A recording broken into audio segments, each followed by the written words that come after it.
The book of Judges, chapter 1. After the death of Joshua, the Israelites asked the Lord, "Who of us is to go up first to fight against the Canaanites?" The Lord answered, "Judah shall go up. I have given the land into their hands." The men of Judah then said to the Simeonites, their fellow leaders, "Come up with us into the territory allotted to us, to fight against the Canaanites. We, in turn, will go with you into yours." So the Simeonites went with them. When Judah attacked, the Lord gave the Canaanites and the Perizzites into their hands, and they struck down 10,000 men at Bezek.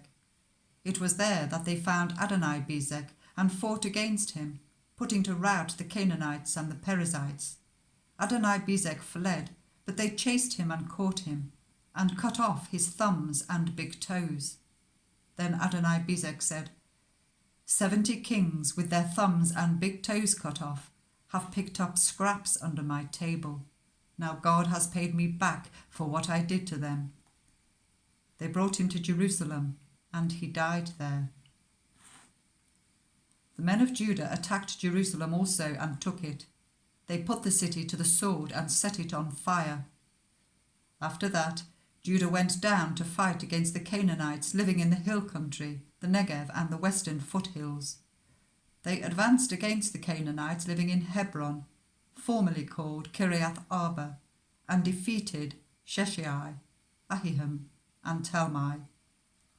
From there they advanced against the people living in Debir, formerly called Kiriath Sefer. And Caleb said, "I will give my daughter Aksah in marriage to the man who attacks and captures Kiriath Sefer." Othniel, son of Kenaz, Caleb's younger brother, took it, so Caleb gave his daughter Aksah to him in marriage. One day when she came to Othniel, he urged her to ask her father for a field. When she got off her donkey, Caleb asked her, "What can I do for you?" She replied, "Do me a special favour. Since you have given me land in the Negev, give me also springs of water." So Caleb gave her the upper and lower springs. The descendants of Moses' father-in-law, the Kenite, went up from the city of palms with the people of Judah to live among the inhabitants of the desert of Judah in the Negev near Arad. Then the men of Judah went with the Simeonites, their fellow Israelites, and attacked the Canaanites living in Zephath, and they totally destroyed the city. Therefore it was called Hormah. Judah also took Gaza, Ashkelon, and Ekron, each city with its territory. The Lord was with the men of Judah. They took possession of the hill country, but they were unable to drive the people from the plains, because they had chariots fitted with iron. As Moses had promised, Hebron was given to Caleb, who drove from it the 3 sons of Anak. The Benjaminites, however, did not drive out the Jebusites who were living in Jerusalem. To this day the Jebusites live there with the Benjaminites. Now the house of Joseph attacked Bethel, and the Lord was with them. When they sent men to spy out Bethel, formerly called Luz, the spies saw a man coming out of the city, and they said to him, "Show us how to get into the city, and we will see that you are treated well." So he showed them, and they put the city to the sword, but spared the man and his whole family. He then went ahead to the land of the Hittites, where he built a city and called it Luz, which is its name to this day.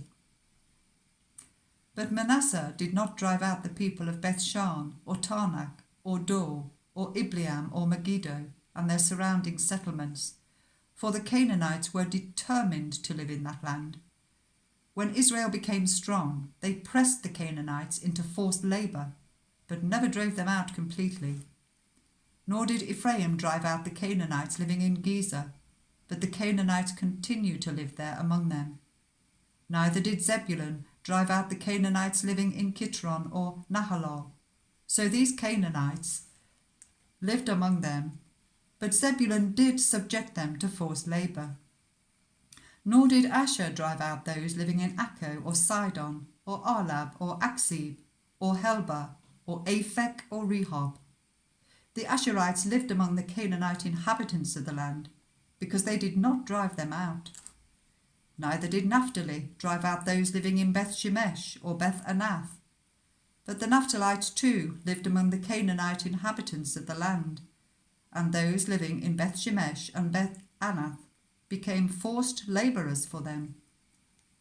The Amorites confined the Danites to the hill country, not allowing them to come down into the plain.